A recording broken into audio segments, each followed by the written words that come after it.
Chiar că arăți foarte bine. Wow! Ryan, bună! Încă nu sunt gata. Wow, care-i graba, Barbie? Ia-ți puțin timp să te bucuri de Ryan. Scuze, în după masa asta e un spectacol de modă. Oh, și plăcerea pisicilor vine să lase niște mâncare pentru Blissa. Și pentru Taffy sunt niște mini-burgeri în formă de pantofi. Yummy! Deci îmi petrec ziua cu niște patrupede păroase și cu un fraier pe două picioare? Tu ce faci aici? Stau cu animalele? Nu, eu stau cu animalele. Nu mai repeta ce spun eu.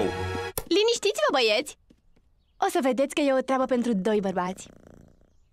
Și când apare celălalt bărbat? Ce face fata mea? Asta nici că ar putea fi mai penibil. Ăștia sunt pantaloni de firmă! Te rog, am tu și gheme de blană cu mai mult stil. Să ne uităm la listă. Mai întâi, facem exerciții cu Taffy. Ar avea nevoie de ceva masă musculară?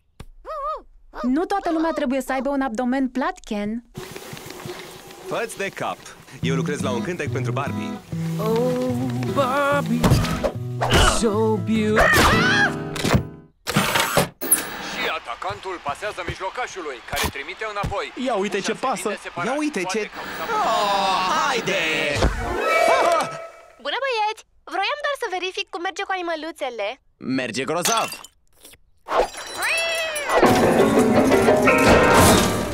Ryan, o să-ți cânte un cântecel? Ăsta e pentru tine, iubito. Your heart is... Cântecul e superb, dar trebuie să mă întorc la prezentare. Pe curând! Taffy, dacă vroiam reacția aia, i-aș fi cântat agentului.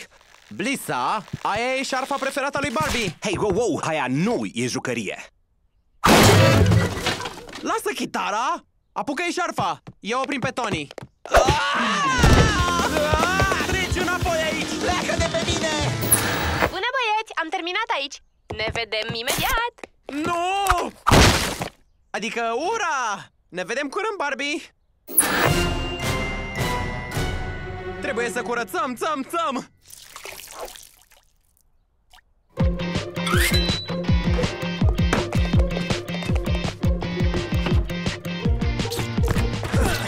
M-am întors! Bună, Barbie! Bun venit! Oh, se pare că ați avut mare grijă de ei. Prezentarea m-a stors de puteri. Băieți, vreți să-mi spuneți ceva? Cred că am lăsat cuptorul aprins. Și eu cred că i-am lăsat cuptorul aprins.